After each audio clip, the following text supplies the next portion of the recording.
One of the key things we saw in that research was that for the people who managed after that year to still be on good terms with their friends with benefit, they had the communication in the beginning. They set the ground rules, got on the same page about what their expectations were. What is this and what isn't this?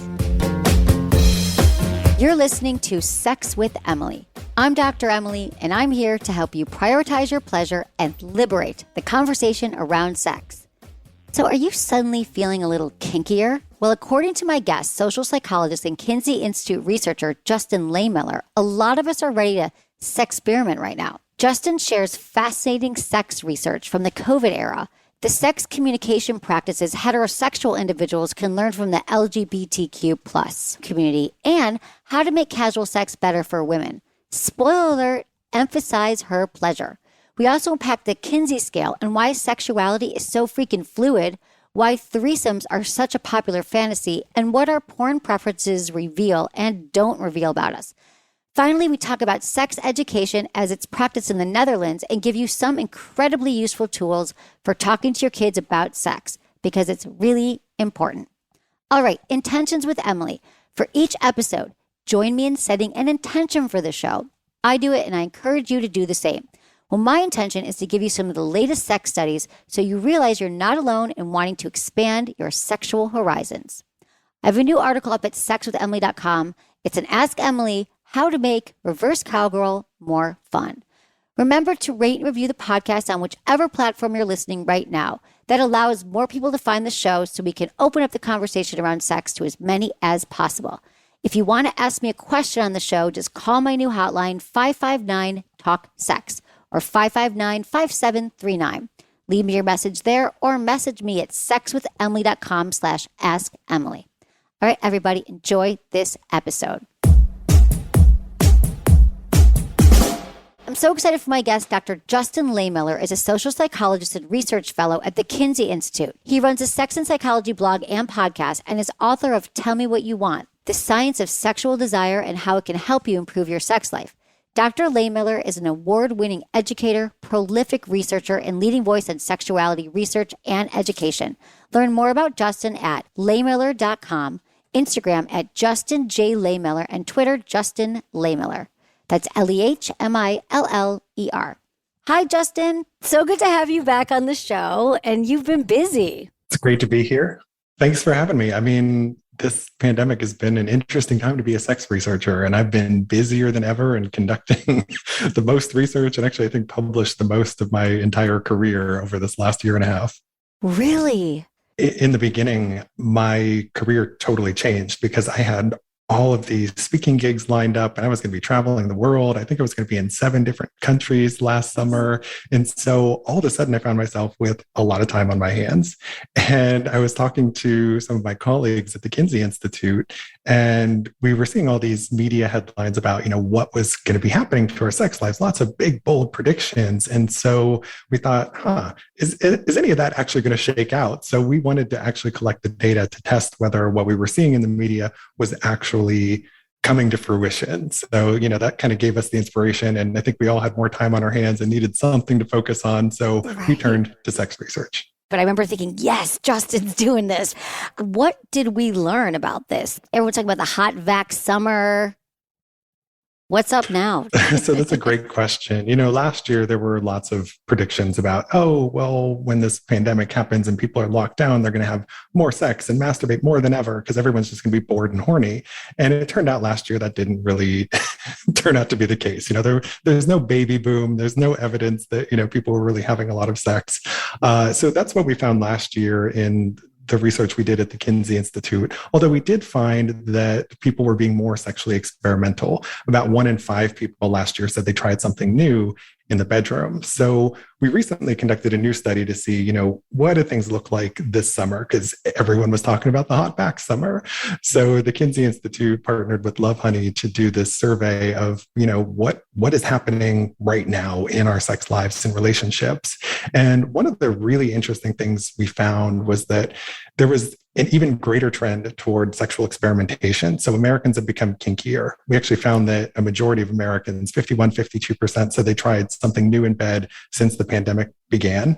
And also that a majority of Americans said that their sexual interests had shifted in some way. And of those who reported a shift, 3/4 of them said that they became kinkier.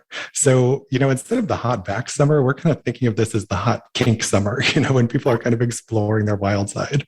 That's exciting. What are they trying? What are they doing that's kinky? Yeah, so kink is one of those big, messy terms that means different things to different people. The way we defined it for purposes of our survey was, interest in what you would consider to be non-mainstream sexual activities. So for some, that's BDSM type stuff. For others, it might be having a threesome or group sex. For others, it might be trying a sex toy for the first time, or, having sex in new positions and locations. There was all different kinds of stuff that people said they were trying. But interestingly, as someone who is a big sexual fantasy researcher, I saw that a lot of people said that one of the most common new things they did was to share and act on their sexual fantasies. So people got more in touch with their fantasies during this period. And also one of the really cool things about the recent study we did was that we saw that it was around 40% or so of Americans who said that they got better at communicating about sex. They felt more comfortable talking about sex with their partners. And so, for all this talk of doom and gloom, there are some positive sides of it, that we've become better sexual communicators in some way. We've started exploring other sides of our sexual selves that maybe we otherwise wouldn't have because we didn't really have the opportunity. Yeah, I guess it was about having time. Time was definitely a big part of it. Another part was that, people were really stressed and anxious. And so that actually creates, for a lot of people, this barrier to getting in the mood for sex and to feeling sexual desire. But if you engage in a new activity, you can kind of break through some of the inhibitions that are caused by stress and anxiety, because it creates this immersive experience that draws you in, that raises arousal, makes it easier to become aroused and stay aroused because you're in the moment when you're trying something that's new and different. So I think that was a big part of it for a lot of people. And then, also couples, I think, needed to find ways to kind of meet their needs for self-expansion, that need to keep trying new and different things. And since you couldn't leave your home and go out and do all the things you might normally do on, say, a date night, you kind of had to learn to try new things in the bedroom at home. It's very, very hopeful. And it all comes through communication. We all need to, I always say communication is a lubrication. So people have the time and space to talk and to experiment. So many people email and call in with questions that their mind's wandering during sex, and they're anxious and they're worried and they can't get in the mood and they're worrying about things.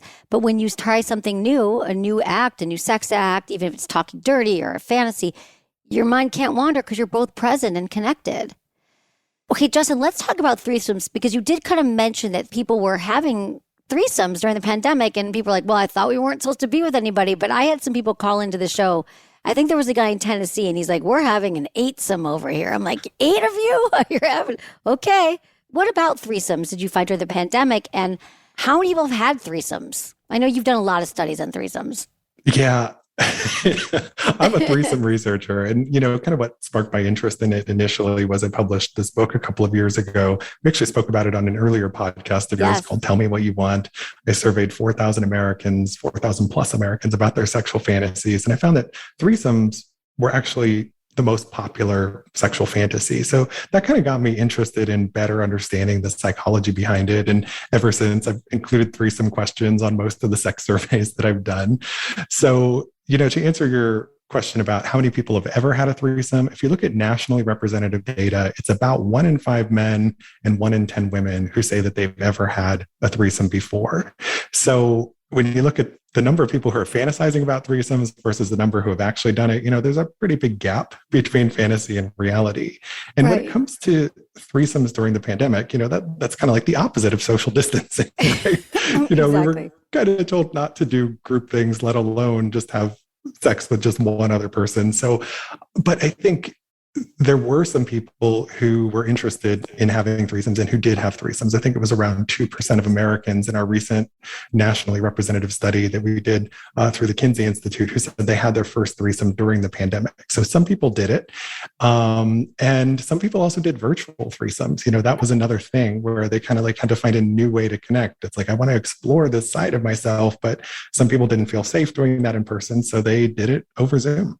We were doing everything over Zoom. Why not a threesome? We're having cocktails, going away parties, birthdays, like, why not? And I always tell people, practice a threesome at a time, dirty talk, text about it. What you found was that it's the number one fantasy for all genders, right? It's not, people always assume it's like men sometimes, but it's all genders fantasize about threesomes. But how does that differ what they are actually fantasizing about? Like, how do men and women differ in that way? Their attitudes towards it.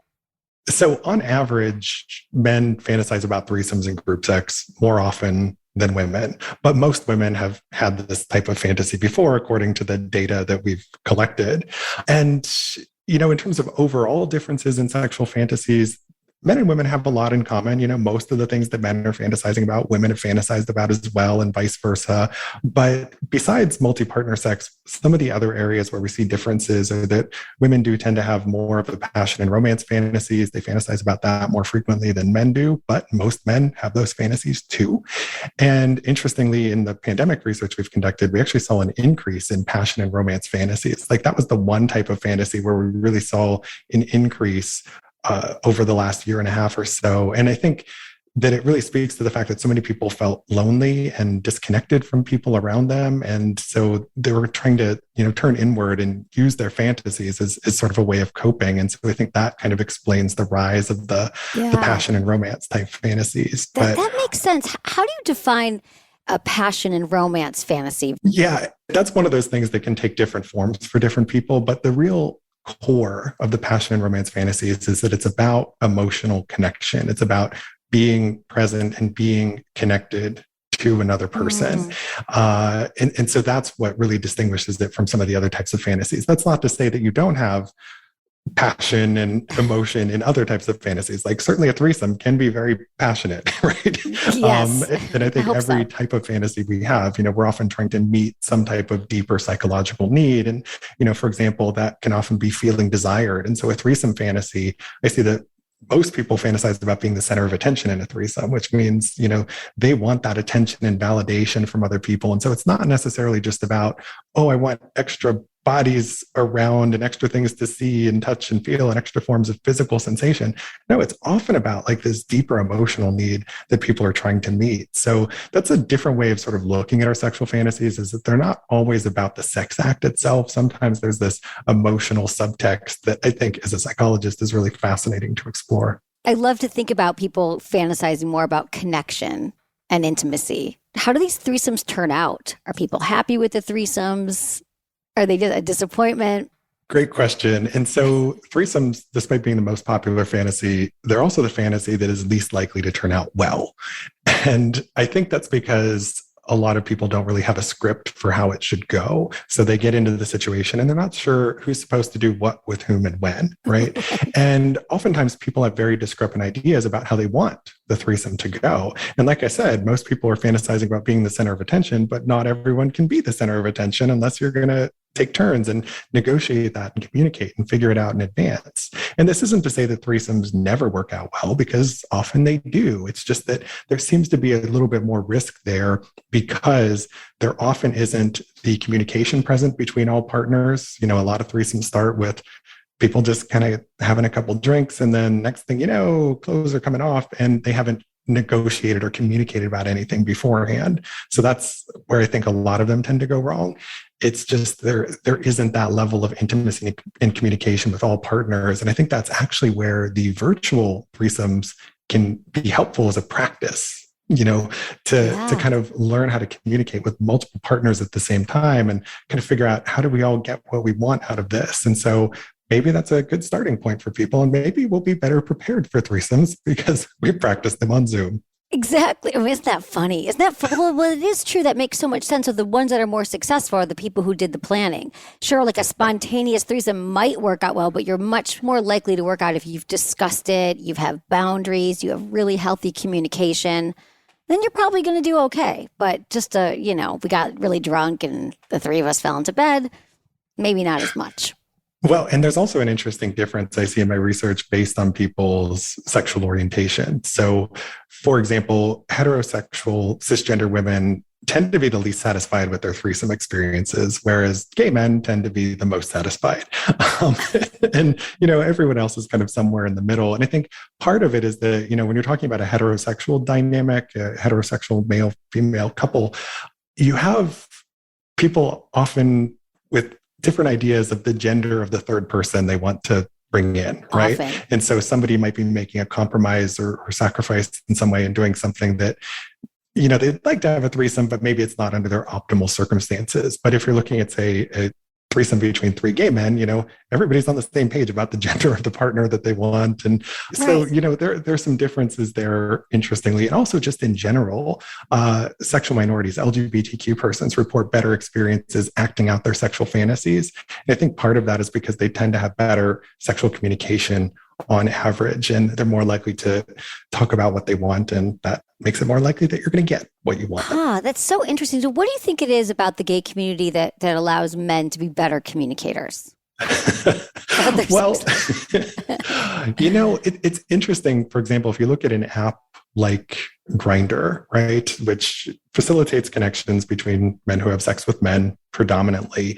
And there's actually a lot of communication sexually that takes place on there. One of the most common phrases that you're going to see is, what are you into, right? And so they have that discussion about, here are the sex acts that I am and am not into. And so you don't see that happening quite as often in heterosexual populations and on apps. There's just not as much negotiation beforehand about, here are the specific types of activities that I'm into and what my boundaries are. You'll see more discussion of kink on, apps like Grindr, just because there is that, sort of higher level of sexual communication. And I think in some ways a little bit less shame in talking about sexual fantasies and desires that might be considered taboo, because, by virtue of being LGBTQ, you've already transgressed some social boundaries. And so that makes it less costly in some ways to transgress other sexual boundaries, right? So I think that kind of opens the door to embrace other aspects of your sexual self and communicate about them with your partner. That makes so much sense. And I'm always saying, I wish that heterosexual people would talk about sex earlier on, like right away. I mean, there's so much more to gain. But when it's like silent, we pretend it's not even really a thing. And because there is shame in talking about it. And I don't want this person to think something about me, whatever it is our beliefs are. It just, to get it out of the way early on. I mean, just know. But I think a lot of people I just know that they don't really know what they want or they haven't experimented much. But would that ever happen, you think, on Grindr? Or is it pretty much like, you better be able to answer these questions? Because I feel like heterosexual couples are like, well, I'm not sure what I'm into or I haven't experimented enough. Well, and I'm not going to paint anybody in broad strokes because there are some cis het people who are great at communicating about sex, and then there are some LGBTQ people who have a lot of sexual hangups and who are not very good at talking about it or just aren't comfortable doing it. So we're talking about differences on average. There's always some variability, but I think the point is just within the LGBTQ community, you tend to see a bit more of this communication. People are more explicit about what they want.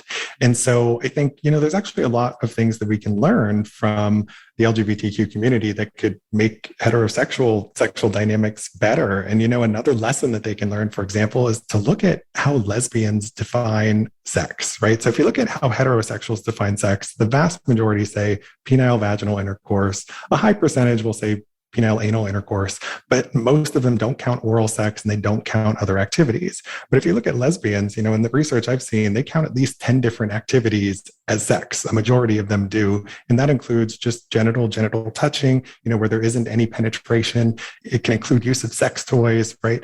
So when you take this more expansive view of sex, it gives you more opportunities to be intimate when maybe you're in the mood for one thing, but your partner isn't. Well, you can explore other possibilities together. Yeah. And also as you age and as your body changes, like if you have that expansive view of sex, it just gives you so many more possibilities for things you can do. So, I think there's lots of lessons that we can learn from other communities, apply in our own life and enhance our sex lives. Exactly, Justin. Absolutely. I love that you're bringing this up because I often say we're so in heterosexual relationships, we're so centered on penetration. And Yeah. that's just not how a lot of vulva owners are going to say when they think about sex. That's not what they're looking for. They might not be in the mood. They don't have as much pleasure that way. Like to me, a great oral sesh, that is sex. So you're right. We're going to take a quick break to hear from our sponsors. Thank you for supporting them. When we come back, I asked Justin about the difference between heterosexual and homosexual men's sex lives.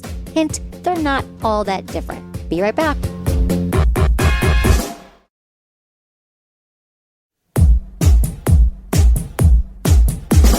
First of all, let me just plug your website because your website is fantastic. Lehmiller.com, LEHMILLER.com. We're going to put all of your links in the show notes. But I love that your studies are they're so well written, they're so easy to digest, and they're so fascinating. You also did an article of how similar or different are the sex lives of gay and straight men. Do you want to talk about some of those findings?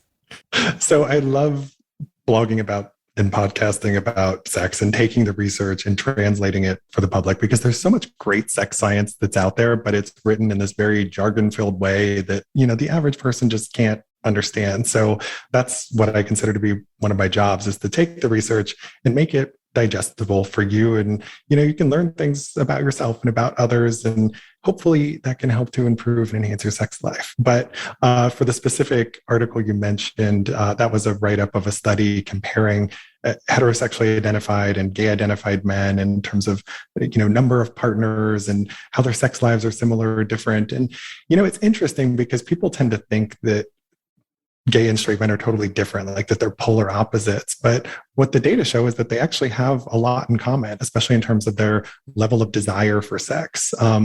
There is a difference in average number of partners, with gay men tending to have more, but that's likely because they have more sexual opportunities because men on average are more interested in casual sex.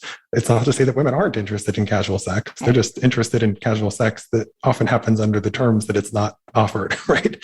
So, for example, if you look at some of the research where if women know that they're going to be with a highly skilled partner who's going to bring them a lot of pleasure that they really want to be with, their interest in casual sex is the same as men, right? So when you add pleasure to the equation, women are into it.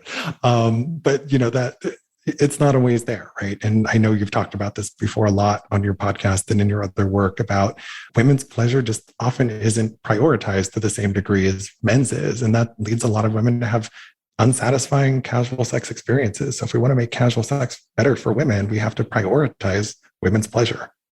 Cannot say it enough. So thank you for, and a lot of women email in and they're like, I really want to be able to have casual sex, but I don't, or I have weird, I don't feel great about it. It's like, well, then don't do it. There should be no pressure. And at the end of the day, and Justin's here to back me up, it's not as satisfying for women. Research even shows that. Having a highly skilled partner, God, could we vet for that? How do we find those people? Another study I'm thinking about comparing gay and straight men looks at the kinds of porn that they watch and consume. And, a lot of people would kind of think that, well, you tend to watch porn that's consistent with your sexual identity. But what we see in the research, regardless of sexual orientation, is that there's a lot of identity discrepant porn watching that goes on. A lot of heterosexually identified men watch gay male porn, and a lot of gay identified men watch heterosexual porn, right? And I think that speaks to the fact that there's a lot of sexual fluidity across genders, across sexual orientations. And so we don't fit as neatly into these little boxes that people think that we do in terms of our sexual attractions and behaviors. And it's something that a lot of people just don't talk about. But that's one of the interesting things as a researcher is that I ask people the questions that they're not typically asked by others. And we learn a lot about their sexuality. And it's far more diverse and variable than people give it credit for, and often doesn't match up with the stereotypes that people hold. Yes, exactly. I always mention the Kinsey Scale, right? Yep. How it's a spectrum, and a lot of our listeners haven't really heard about it. Like, how many of us are fully heterosexual versus somewhere in the middle? So can you kind of talk about it for a minute, because we do get a lot of questions from listeners, and if you're, maybe you've sent this question, if you're listening, women are like, I'm concerned, I'm watching lesbian porn, but I'm not a lesbian, or a lot of straight men say I'm watching gay porn. What does it mean? So we get that all the time. And I'm always like, well, it's a spectrum, but maybe you could talk about it from actually being a Kinsey fellow. Yeah, and there's also a lot of interesting work looking at the type of porn that women watch. And you have a lot of women, heterosexually identified women in particular, who watch gay male porn.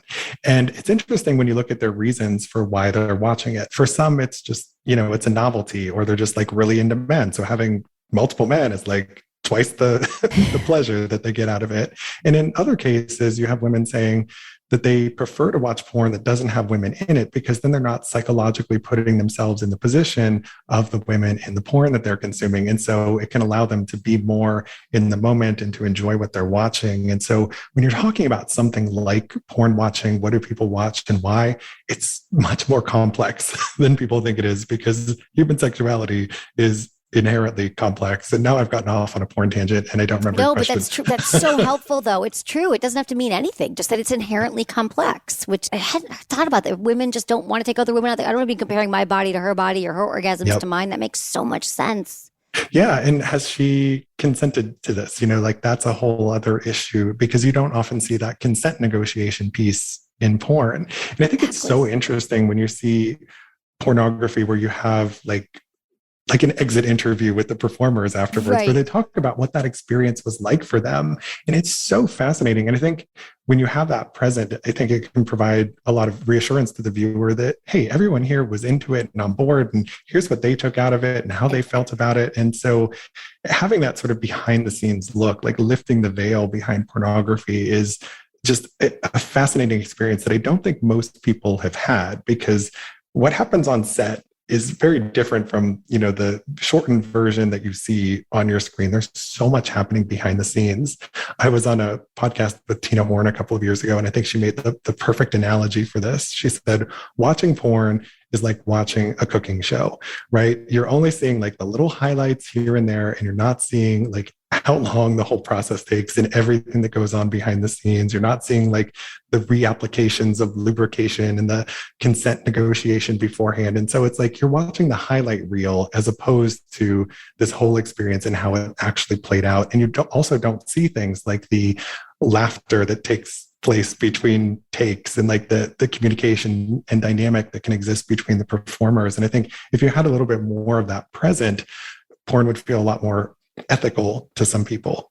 Yeah, that's such a good analogy. I'm thinking about the cooking shows. Like, somebody had to cut up those green beans. They're not already like sliced and diced in the bowl. The equivalent of that would be like lube and warm up and consent. Like, someone had to cut things up and make it all look pretty. That is a great analogy. But can we go back to the Kinsey scale for a second? Just kind of explaining the basic premise of that. When it first came out, like in the early 50s, right? Yeah. So Alfred Kinsey did his pioneering research on human sexuality in the 40s and 50s, and he developed his famous Kinsey scale, where he plotted sexual orientation or sexuality on a spectrum. And Kinsey wasn't really focused on sexual identity at the time, because, people didn't really have the identity labels that we have today. And so his work was really focused more around sexual attraction and sexual behavior. And so he created this 0 to 6 scale, with 0 being exclusively heterosexual in terms of your attraction and behavior, and 6 being exclusively homosexual in terms of your attraction and behavior, with everything in the middle being some degree of bisexuality, with a 3 being equal attraction to men and to women. And then there was also an X on his scale for people who didn't really experience sexual attraction. So he did observe asexuality in a way and kind of allowed for that in his scale. So that was kind of like where the origins of this idea of sexuality on a spectrum began. I think the Kinsey scale made a really important contribution, but it's not necessarily optimal for how we assess sexual orientation, sexuality in the modern world, because we recognize it's really complex. There's so many components, and how do gender diverse individuals fit into this, right? And also your sexual attraction versus your romantic attraction, and the number of partners that you want to have, and are you monogamously oriented or non-monogamously oriented? So when I have some colleagues who are trying to put all of these pieces together to sort of come up with kind of the grand theory of sexuality. Oh, I would love that. So what could we do better in understanding people who are more fluid sexually? And if I recall correctly, not many people are a 0. Wasn't it more like people are more like a 1 or 2, right? Was that sort of what he found? It also varied across men and across women in terms of kind of what the numbers were. I believe that Kinsey found that about 10% of the men he surveyed were a 5 or a 6.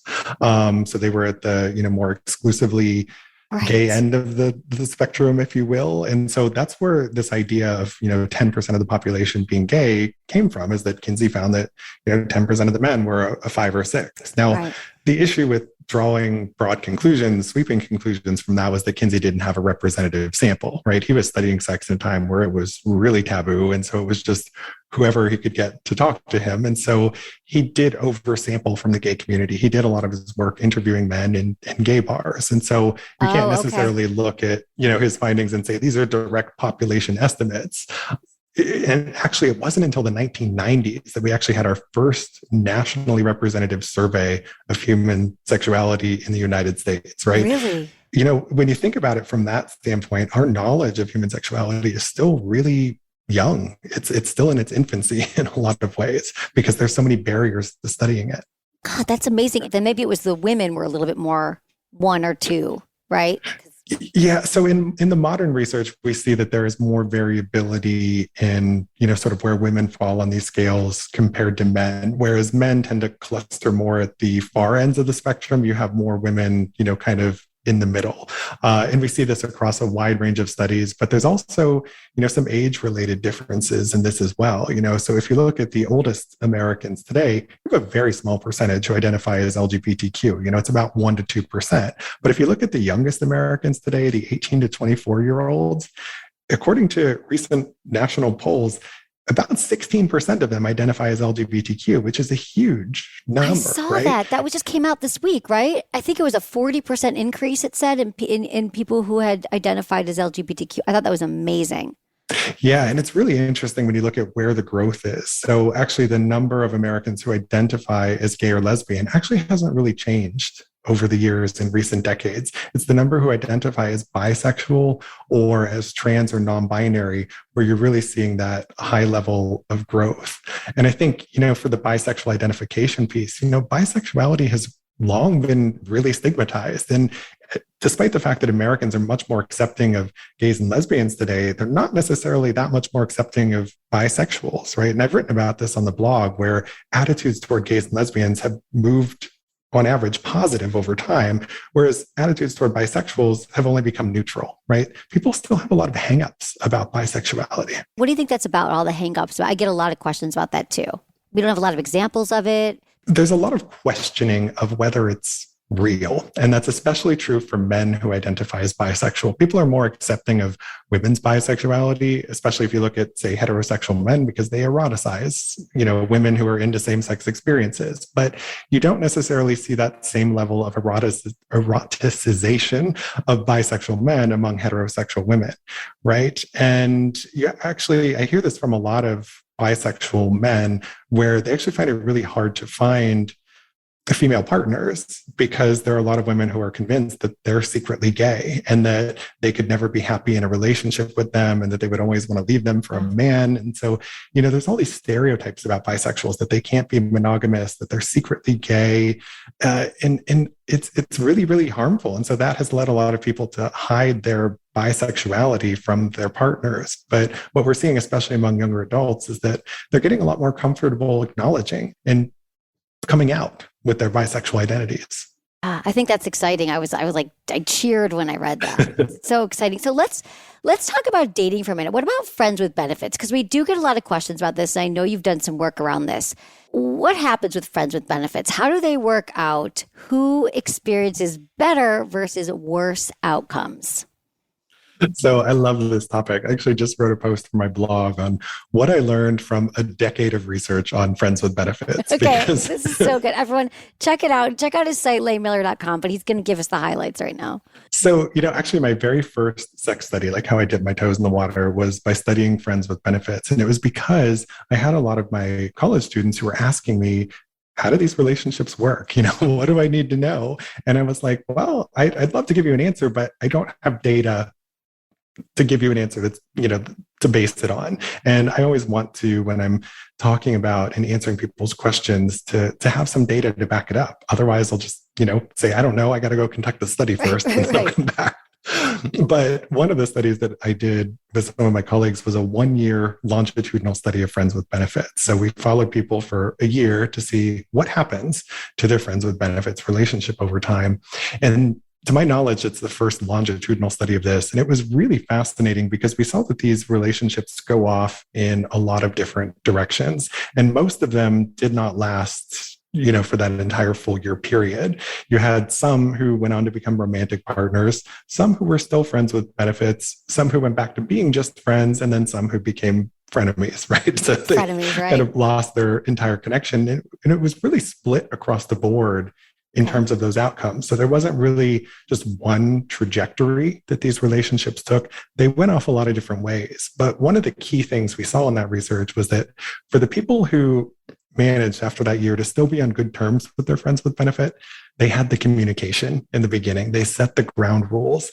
They got on the same page about what their expectations were. What is this and what isn't this, right? Mm-hmm. And that's where a lot of friends with benefits go wrong, is that people come in with different expectations. One person sees this as a chance to be with this person and maybe turn it into a romantic relationship. The other person is really just looking for no string sex. And so that's where things tend to go wrong. That's so true. We got to get so if you want to have a better threesome and a better friends with benefit situation, communicate, everyone. Or really, let's just be honest. Every sexual situation will benefit from some healthy communication. And how common are these friends with benefits relationships? They are common, and they're actually becoming increasingly common. So if you look at nationally representative surveys over time, when people are asked, have you ever had sex with a friend before? You've seen this increase in recent years. So friends with benefits are on the rise. They're becoming more common. And I want to say, to the best of my recollection, because this wasn't one of my studies and it's been a little while since I wrote about it, but it was between 40 and 50% of Americans today who said that they had had sex with a friend before, right? Which says this is not at all an uncommon experience. And that's another one of those things that increased to some degree during the pandemic, right? Because a lot of people lived with a friend or a roommate and they couldn't go out and date and hook up and do these other things. And so there were a lot of friends and roommates who hooked up during the pandemic. Yeah, exactly. Right? What else are you going to do? Yeah. And I do feel like I'm hearing more about them, but often with that confusing, like, what's your intentions? Is that really what you want? So that's really important to talk about it. Because in the end, you do see some cases where it works out. But people always are thinking about that. Like, I'm going to be the one that where it does work out, they are going to fall in love with me. Stick around, because after the break, I talk about the benefits of couples vibrators. You won't want to miss this.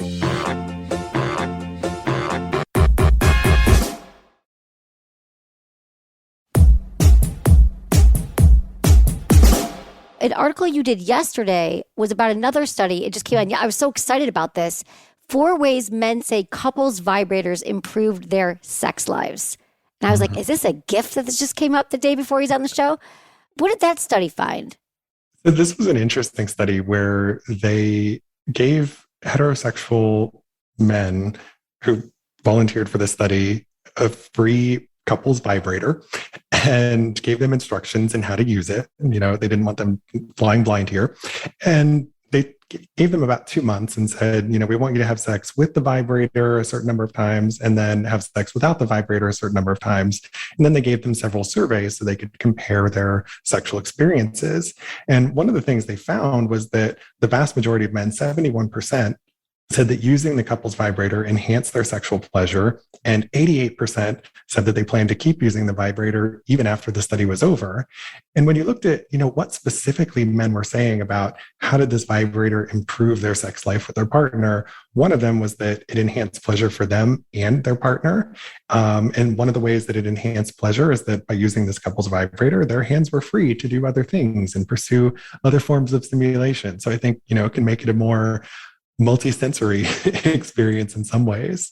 And then there was also the appreciation of their partner's pleasure. So the men saw how this enhanced their partner's pleasure, and that turned them on even more, right? And seeing your partner pleased and satisfied is really hot, right? So this is an easy way that you can sort of boost your partner's pleasure and your own pleasure at the same time.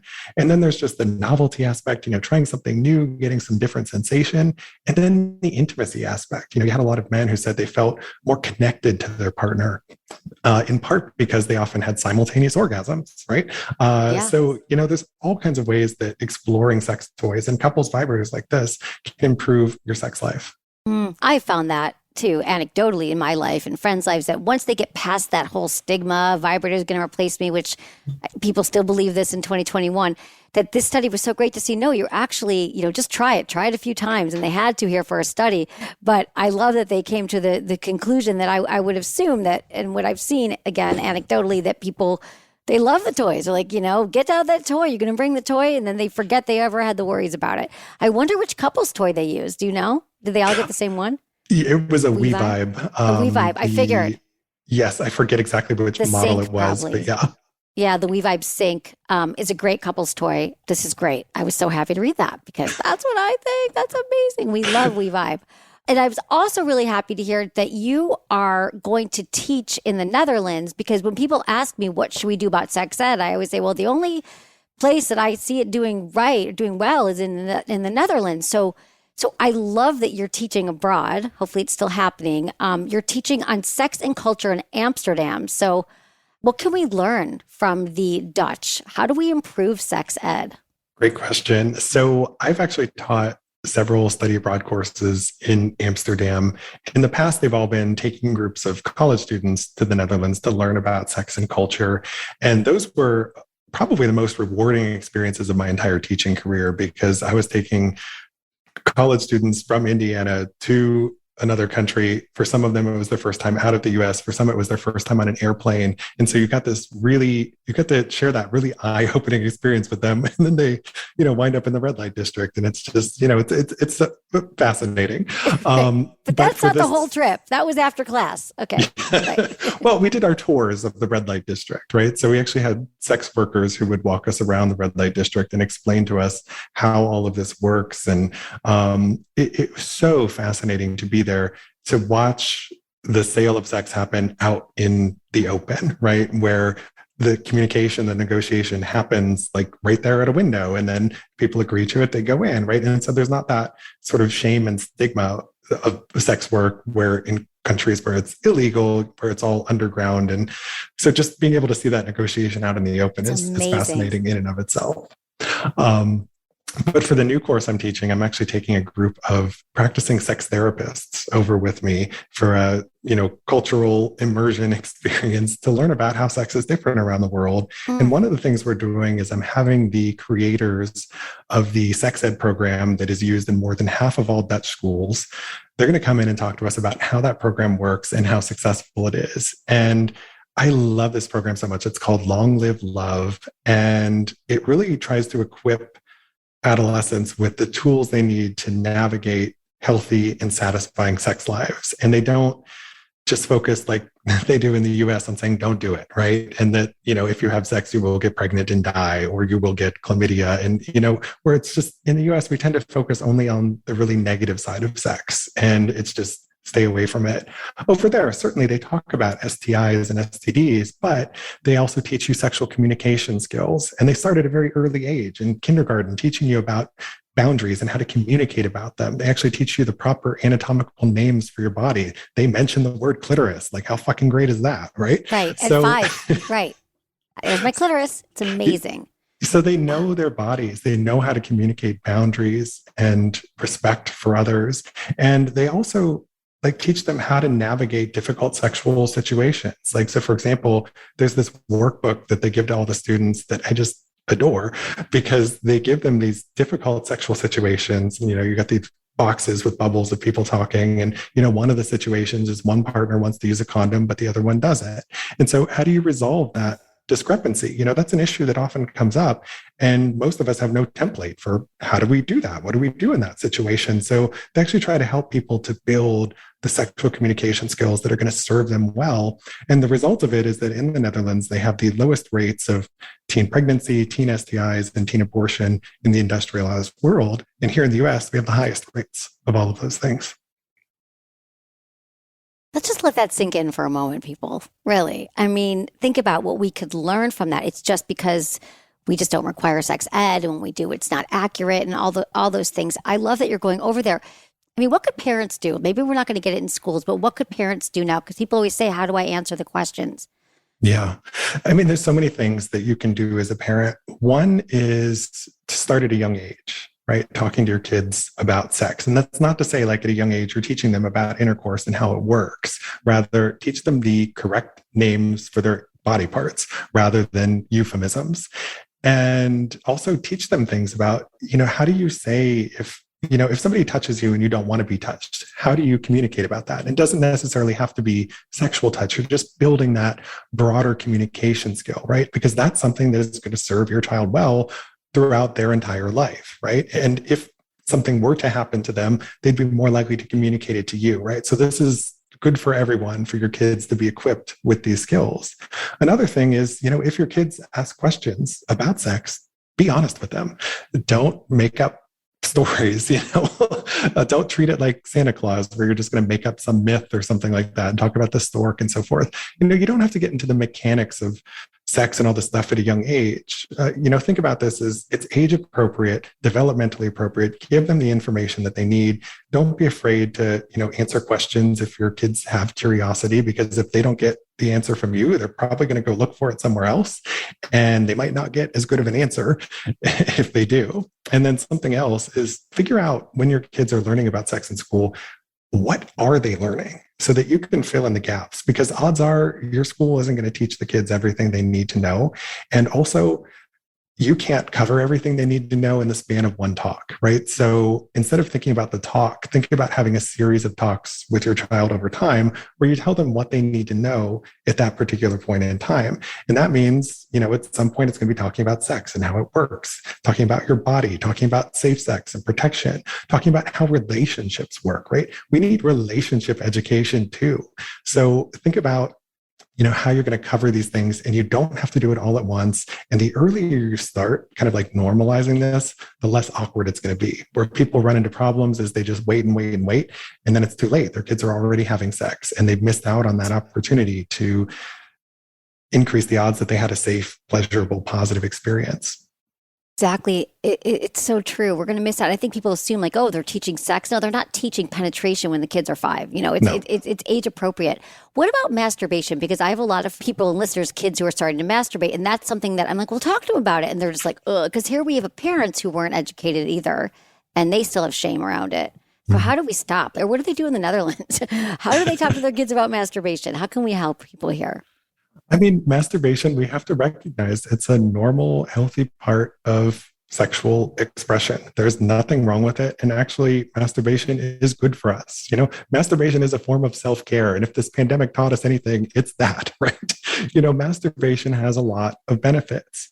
And so, there are obviously certain lessons that, you would want to teach your kids about, that's something you do in private. A lot of kids will touch themselves and they kind of have to learn like, no, that's not something you do at the dinner table and so forth. So, you got to teach them the appropriate boundaries, but don't shame them and tell them to not do it. It's really the shame piece that is so damaging around both sex and masturbation. And when you start saying that's dirty, that is shameful, that's disgusting, you should never do that, that's where you're starting to set your kid down the path of having a lot of conflicts around sex, and can make it harder for them to communicate about sex with their partners and to get what they want and to build healthy, satisfying relationships. So I think, sort of the biggest lesson we can learn is to avoid the shaming piece of it and to have the open communication, if your child has questions about it. And, different parents are going to have different levels of comfort with this. I totally get that. And that's okay. Just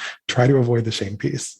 By shame piece, we mean your kid's touching yourself and you say, no, that's wrong. That's dirty. If they're like 2 years old and their hands on their pants, like that's when it starts. And then we call it their private parts oftentimes too, which, sort of adds this other level to it. Like it's like something that never should be shown to anyone, let alone a partner and so forth. So exactly. It's just thinking about what's the language that you're using? What are the lessons that you want to convey to them? And if it's one that, sex and masturbation are unhealthy, shameful, bad things, that can actually be very psychologically damaging to people and can be really hard to get over. I recently had Kristen Mark on my podcast, who has done some work on, sort of the early lessons that people have gotten about sex and how they carry them with them for a lifetime. And it can be really psychologically devastating. So I think it's important to reframe the messages that we're providing to our kids around sex and masturbation. Yeah. They really do. They really do carry me. Just people think, oh, well, it was when I was younger. But yeah, if you were, practicing a certain religion until you were 18 and you heard every day, like, don't have sex or it's wrong or it's going to make you blind or whatever, it doesn't mean that you just all of a sudden start having sex and you don't still have that wiring, that conditioning. It's traumatic. It's another way to think about it is that, especially if you tell your kids that all of these bad, terrible things are going to happen to them if they masturbate or if they have sex, that creates a lot of anxiety around this that can be hard to move past. Exactly, Justin. This is so good, the work you're doing. Is there anything that you recommend to parents right now? Like, is there a great book for talking to your kids about sex? Is there something that you recommend? I mean, there are lots of great books around this, and it kind of depends on where your child is in their developmental process. For example, if you have a teenager, there's this great book called SEX. It's sort of the comprehensive guide to everything you need to know to get you through your teens and 20s. That could be a great gift to give your kid, especially if you're not super knowledgeable about sex yourself or you're really uncomfortable with it. At least you can give them this tool that can equip them with the knowledge so that they're not instead turning to porn or to their peers who may know even less than they do and they're getting incorrect information. Some of the other books I would recommend, especially if your child is young and you're getting ready to, kind of have that series of talks. There's a book called Read Me by Lene St. John, which is sort of this parental primer for how you have these talks. If your child is really young and you want to teach them about, sort of boundaries and consent, there's a book called Let's Talk About Body Boundaries, Consent and Respect, and it's great for kind of giving you the tools and the language you need to help your child at the age where they are and help them learn what it is that they need to know. So many great resources out there. Just go out and look for them and don't be afraid to start that series of talks. Exactly. Just talk about it. And Lene St. John's, actually, we went to grad school together. We did an episode maybe about a year or two ago. So you guys can check out that episode as well. Justin, this is so helpful. You are doing incredible work and I'm so happy to see you again. I want to ask you the quickie questions we ask all of our guests. There's 5 of them. Ready? Okay. What is your biggest turn on? What comes to mind first is actually partner pleasure. It's knowing that the other person is really into it, because that means they're really into you and you're doing something right. And, Exactly. it feels good. It's really hot to know that everybody's there. And I think, that's where we need to rethink these conversations around consent. Consent is really hot, right? And desire, mutual desire, really hot too. So it's all about partner pleasure. I love it. What's your biggest turnoff? Ooh, I mean, that's kind of changed over time. Because I used to be somebody who was sex can only happen in a sensory deprivation chamber when the lights are off and there's no sound or anything else, because I was very easily distracted. But I don't have as many of those anymore. I'm trying to think is there one specific thing? I don't know, but it would be a different answer depending on where I am in my life. Okay, got it. What makes good sex? Of course, the communication always makes it good, because you have to be able to tell your partner what it is that you want. So I think that's really the key, is being able to say what you want and to listen to what your partner is saying about what they want and to work your best to make sure that everybody is getting a little bit of that or a lot of it. Something you tell your younger self about sex and relationships. It's not dirty and shameful. And that's, relationships are great, but they're hard work. And, that there isn't just that one ideal person out there that you're going to meet and everything's going to work out perfectly. It's, the way to think about a soulmate is it's that person who makes you want to work on the relationship and that person who motivates you to get up and do that. And so that's, I think, a really important lesson for relationships. Good. Number one thing you wish everyone knew about sex? Well, I think the number one thing I would say would be that sex isn't just one thing. Sex can be anything you want it to be. And the narrower your definition of sex, the more likely you are to be setting yourself up for disappointment and for disagreement and conflict in your relationship. So I think it's really important to expand that definition, have this whole erotic buffet of things that you can choose from. And so then, you can always figure out something to connect and to get pleasure and have intimacy. So well said. So inspiring. Justin, where can everyone find you?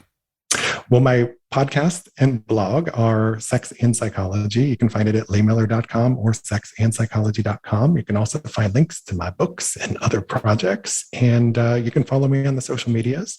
I'm on Twitter at Justin Lehmiller and Instagram at Justin J. Lehmiller. Thank you so much for being here, Justin. I so appreciate you. And we have to do this more often and then meet in person. Yes, always great to see you. Thanks so much for having me. Thank you. That's it for today's episode. Thanks for listening to Sex with Emily. Be sure to like, subscribe, and give us a review wherever you listen to podcasts, and share this with a friend or a partner. Believe me, if you got something out of this episode, they will too. We release 2 to 3 episodes a week. Find me at Instagram, YouTube, Facebook, and Twitter. It's all at Sex with Emily. If you'd like to ask me a question about sex or dating, relationships, email me feedback@sexwithemily.com or sexwithemily.com/askemily.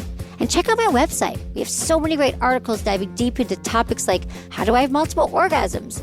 How do I last longer in bed? How do I stop thinking about my ex?